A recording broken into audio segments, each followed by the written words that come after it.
Hi, author Jared Nesher here, back again for another tribute to an author. So what inspired me to become an author? Who inspired me to become an author? Previously I did tribute to J.R.R. Tolkien's. This tribute is going to be for Terry Brooks and the Shannara series. And exactly how Terry Brooks inspired me to become an author, what his books meant to me and still mean to me. To start off, it wasn't until a couple of years ago that I realized that it is Shannara, not Shannara. So, I had a friend of mine who actually got to meet Terry Brooks at a book signing, and found out that little bit of information, and he sent it back my way, and it's like, okay, I did not know that. Once again, my mother's influence on that one. She always called it Shannara. And I kind of like the name, but that's not what it is. That's not the name. The name of the books is Shannara. So, to start off, how I got into that series was growing up. My mom had started to read to me the Chronicles of Narnia, the Lord of the Rings, and she never read to me the Shannara series. Never. The books sat on the shelf, and she had the hardbacks, the big hardback books, and they always had a cover at. Some of the covers now you can't find. They changed the covers on them. But they had the original drawings of the characters, or paintings of the characters. And inside the books, they had actual, at least one per chapter, a picture of some scene or something that's happening in the book. So I would grab those books, and this was way before I even really got into reading or could read, because I'm kind of I have a reading handicap. I can read, but I'm really slow at it. So I'd pull the book off the shelf and I'd go through it, just not even reading it, looking at the pictures, and I think that's what got me started at first. It was actually the Elfstones of Shannara. I'd grab the book off the shelf and I'd look at it, and I'd see those three characters, and Will Umsford, pronounce that right, holding the Elfstones out in his hands, and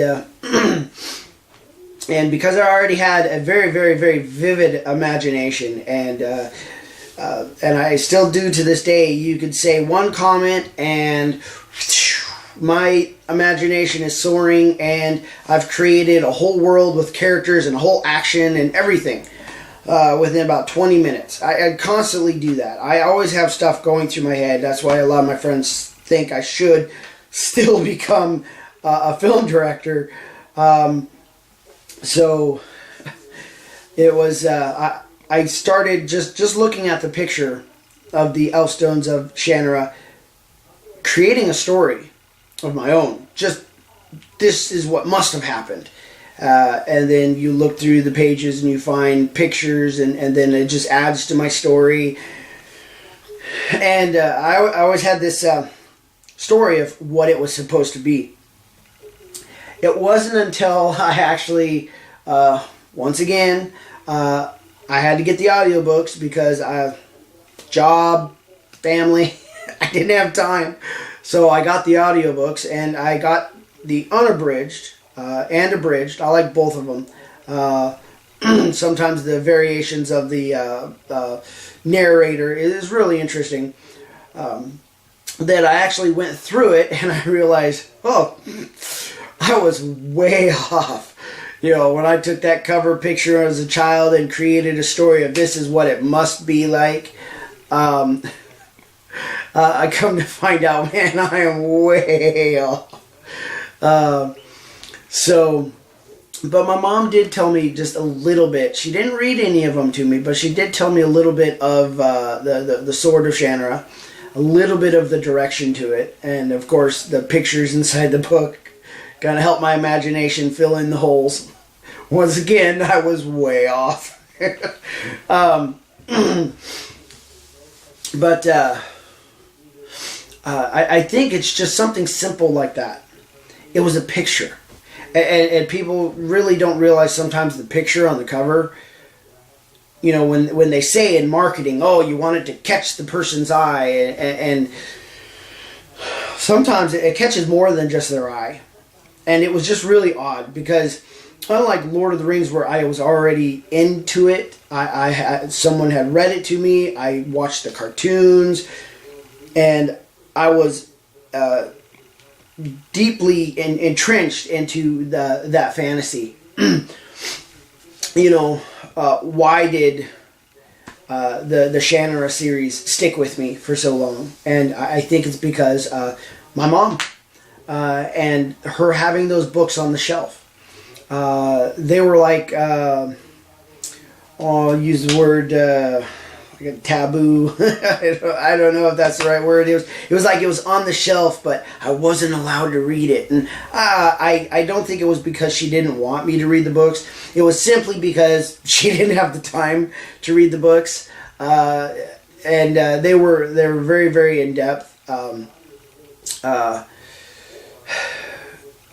So I think she just never got around to it. But from a kid's point of view, I looked at it as, oh, that's gotta be a good book, because my mom's not reading it to me. So odd that a child would think that way, but so I was like, I kept the books. When we moved out of Northern California to Southern Oregon, I actually got the chance. I snagged them. Mom had too many. She switched from fantasy to a few romances, and now she's on Nora Roberts and J.D. Robb. So she's reading all those books. So these books are just on the shelf. So as a caring son, I took care of them and took them to my house. So I think once I had them I in my hands and I really had the time, it's like, okay, I want to know what these are about. I had stories in my head of what I think the book was like, and a few words of what my mom said, this is kind of what happened. And so I think it was just really the covers actually did catch my eye, but they caught my heart. There was something about the covers that just made me go, that looks like an awesome adventure.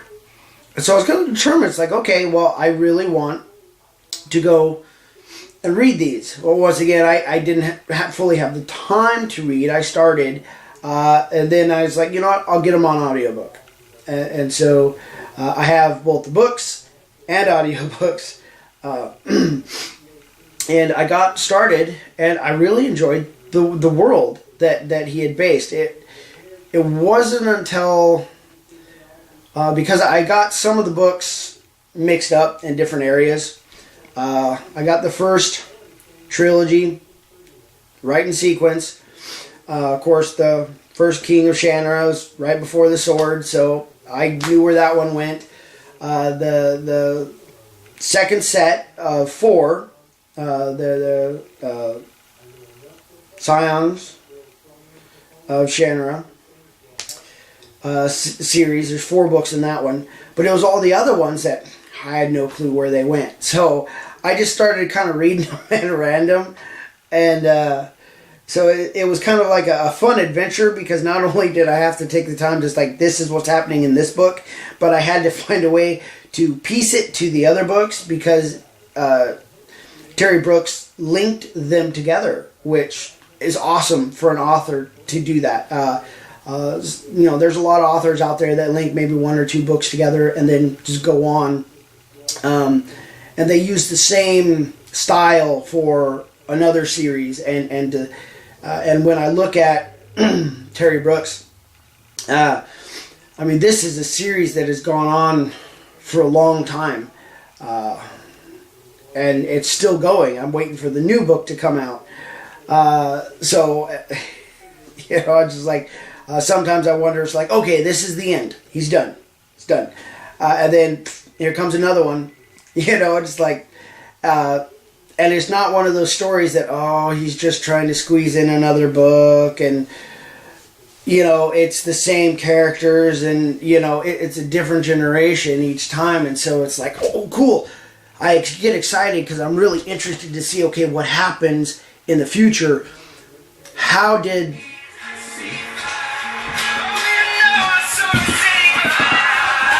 Okay, I think I turned my volume off on that one.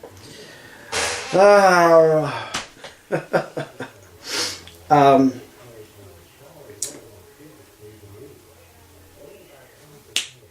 don't even remember where I was. Yeah, the whole idea of the next generation was just awesome to me. And so every time a new series of books came out, or I found one, it was exciting. Like the newer ones just recently came out. I was just like, oh, okay, I want to get those because they're a new generation. So I want to see what, you know, the old generation left for the new generation to have to take care of. And the way he intertwined each book series of the Shanra series was just unbelievable. He did it really well. And the cool thing that I liked about it, once I finally figured it out, because once I pieced these books together and figure out, okay, this one goes here, this one here, wait, this one goes over here, and then I took the time to go through them all over again in sequence. I started to realize it's actually not fantasy mythical age. This is futuristic. We've already had Armageddon destroyed our world, and this is the after effect of World War III. And I'm going, this is cool. At least that's what I come up with it when I read the series. If I'm wrong, someone correct me. But I thought it was cool. Terry Brooks does an awesome job, and even the way he writes is very, very descriptive. I mean, I have to admit, for myself as an author, especially as a young author, you know, the way Terry Brooks or people like J.R.R. Tolkien describe things, you know, I aspire to be able to describe things like that. Some people say, you know, he's too descriptive. No, I don't see that. I could see he has more description than some books that are geared more for teenagers, that, you know, here's the storyline, you're done. You're on your path and you're going. And with Terry Brooks, it was, he took the time to describe the world that you're in, the characters, and even the backstory. Even, you know, so like you jump into a book and it's in the middle of a trilogy that's in the middle of the entire series. He took the time to be able to say, okay, there's going to be some random person that's going to pick up this book that's not going to know anything of what's going on. Takes the time to describe that. And that's really, really good. Really important. Because there are some people that pick it up in the middle and they have no clue what's going on. But as for me, the way I got into the series was really, I've always thought awkward. Because no one told me, you know, oh, this is an awesome series, you should read it. It wasn't because someone read it to me. It was because it was sitting on a shelf and no one would read it to me. And the cover just leaped off the front of the book and just kind of got my imagination going. And it's been going since. And I actually got attached to that series. And, you know, they're just like with most authors, you got people that don't like it. One of my coworkers like some of them, but don't like the rest of them. And I can't say that there, like every book, there's a few things that happen inside the book that, you know, I'm going, oh, that kind of hurt me. I didn't want that person to die, or I didn't want that to happen, and so I'm frustrated. It's like, why do you have to do that? But as of a whole, I love the Shanra series, and everything that Terry Brooks did with that series is just phenomenal, and I recommend it. You know, some people may disagree with me. Go ahead. You know, people have the books that they like and the books that they dislike, and sometimes it all depends on how the author words things. I noticed that, like, my mother's that way. She can read a book within 2 or 3 days. 500, 600 page book, probably within the same time frame. If she's busy, then it will take her about a week or two. But but that's usually what she goes through. You know, she'll get a book and it won't read the right way. You know, the way the author describes things, the way he writes, it's just sometimes different than what she's used to, especially if she's in the middle of a series. And then, you know, she picks up a book and starts it. Then she's used to this, and then she doesn't like it. And so sometimes that happens. And there's people who don't like Terry Brooks, but I do know growing up, it was the desire to finally find out what was in those pages, what the story really was, instead of my imagination of what it was. But at the same time, my imagination trying to figure out what that story was about is some of the things that helped develop my imagination. It made it stronger. And I could just take a single thought and just go off into space and go for years and just develop so many ideas. And then, you know, I'd go down one idea, split off, and then have 2 ideas, and it would just go on forever. But once I actually got a chance to open up the books and find out what was in them, I wasn't disappointed. And so I really appreciate Terry Brooks for doing the series and keeping the series going. And as an author of his caliber, I one day hope that I could aspire to be that good of an author.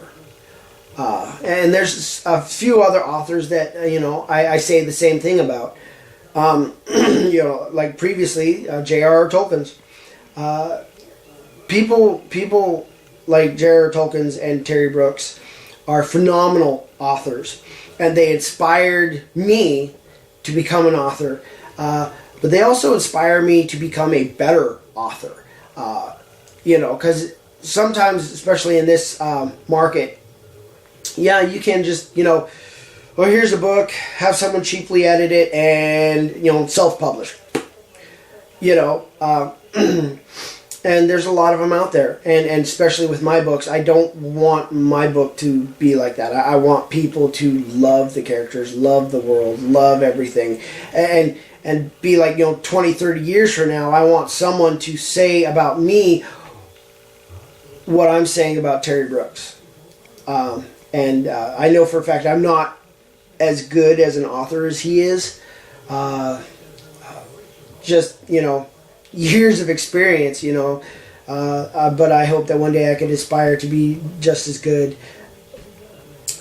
Just a phenomenal imagination, and the way he brought it across, and the way he's been able to keep it going without destroying it. Because I've seen that several times where in order to keep something going, they kind of have to recreate the world or gut it. And it just, you know, you're beating a dead horse. You're dragging it out. It's like, stop it! You know, and Terry Brooks has a lot of people like me who say, come on, where's the next one? I want the next one. And he doesn't have to drag something out to do it. At least from my opinion, I read his work and I go, that doesn't seem like he dragged that out. Like he had to just throw something together for his fans. This is the next generation. This is the next group. This is, what happens next. It's a history. And I think that's kind of what it is. We could take a history book and do the exact same thing. Read one chapter and that's history. What happens next? Next generation. This is what happens. What happens next? Next generation. This is what happens. And so for the way that he did that for, a mythical, fantasy was just phenomenal. And I just, for this video tribute, I wanted to say thank you for creating the Shannara series. And like I said, the way I discovered it was unusual, but yet it impacted my life. And it's one of the books and one of the book series that inspired me as an individual to go further in my life, which has put me where I am today as an author. So this video tribute, I want to say thank you. Thank you for the Shannara series. Thank you for everything that you've done as an author. I look at you and think of you as another one of those people who have paved the way for authors today. So I want to say thank you. If anyone else has an opinion, something you like to say, go ahead and make a comment below. Tell me if you agree with me, you disagree with me. Everyone's entitled to their opinion. If Terry Brooks didn't inspire you, that's okay. He inspired me. So just leave a comment, subscribe to my YouTube page, and I've got a Facebook page. Go ahead and like that. Alright, have a wonderful day. Talk to you later.